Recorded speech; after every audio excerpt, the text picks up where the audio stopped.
এই যে সেদিনকে দেখলাম ভারতের কোন বিজেপি নেতা তিনি বলেছে আজমির শরীফের নিচে নাকি শিব মন্দির আছে, মানে নাউজুবিল্লাহ জোরে বলেন। এই ভারতের উগ্রপন্থী বিজেপিরা সব সময় এদের শিব মন্দির শিব মূর্তি খালি মসজিদের নিচে আর খালি মাজারের নিচে পায়, ঠিক কিনা জোরে বলেন। চিন্তা করেন কেমন ডাকাইতের করে ডাকাইতেরা এরা শেষ পর্যন্ত যায়া দেখেন সেই বাবরি মসজিদ ভেঙ্গে ওরা ওখানে মন্দির বানিয়েছে, ঠিক কিনা জোরে বলেন। বাংলাদেশে কোন মন্দির ভেঙে কোন জায়গায় মসজিদ হয়েছে?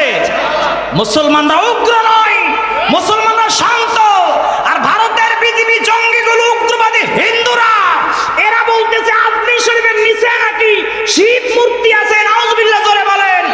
মনে রাখবেন আপনারা গাজওয়াতুল হিন্দের কথা শুনেছেন, এমন একটা সময় আসবে যে সমস্ত মুসলমানরা হিন্দুদের বিরুদ্ধে মুশরিকদের বিরুদ্ধে জিহাদ করবে।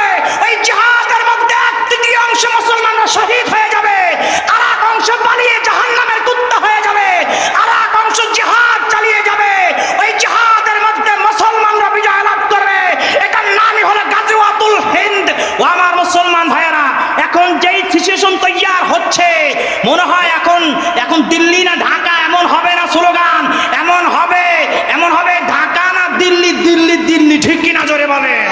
আমার মুসলমান ভাইয়েরা, যদি ভারতে আজমির শরীফের মাজারের দিকে যদি নজর দেয়, খাজা মঈনুদ্দিন চিশতি রাহমাতুল্লাহ আলাইহির মাজার ভাঙার জন্য যদি হিন্দুরা পায়তারা করে, বাংলার জমিনের সুন্নি জনতা কাপনের কাপড় মাথায় বেঁধে বর্ডার ভেদ করে ইন্ডিয়ার জমিনে ঢুকতে বাধ্য হবে, ঠিক কিনা বেঠে? আওয়াজ দিয়া বলো ঠিক না বেঠে?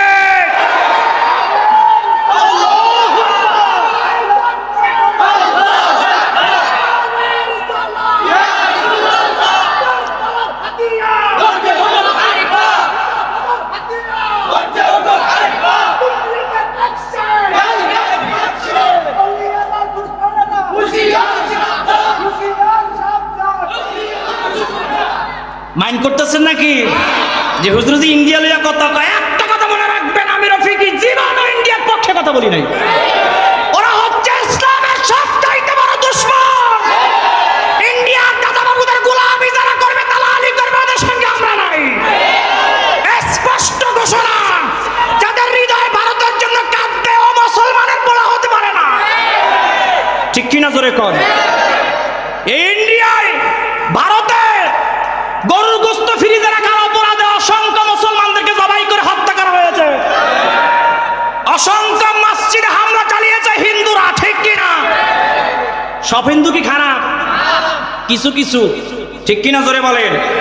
অতএব ভারতের দাদা বাবুদের জন্য আমাদের মায়া কান্না যদি কেউ কাঁদে, ও মুসলমান না, ও সহ্য গোষ্ঠী কাফের, ঠিক কিনা জোরে বলেন।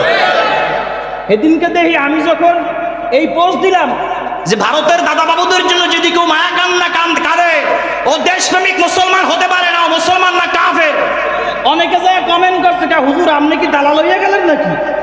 চিন্তা করেন, আমারে কয় কি আপনি কি দালাল হইয়া গেলেন না? কিসের দালাল? বুঝলাম। তা আমি কইলাম যে তুই তো হিন্দু হয়ে গেছো তো অনেক আগে, মনে কথা কয় না।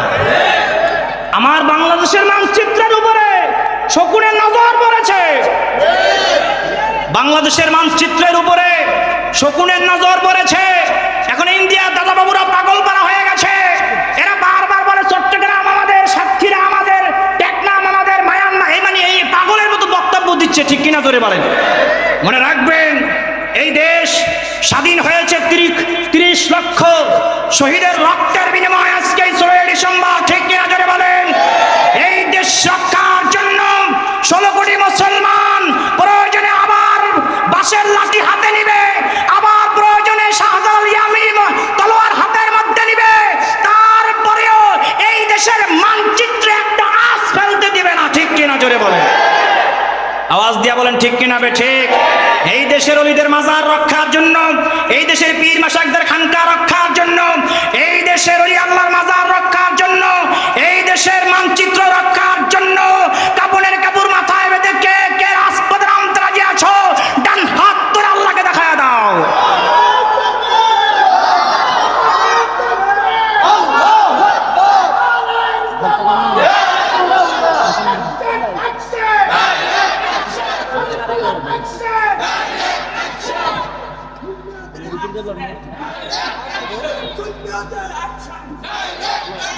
Only Allah action.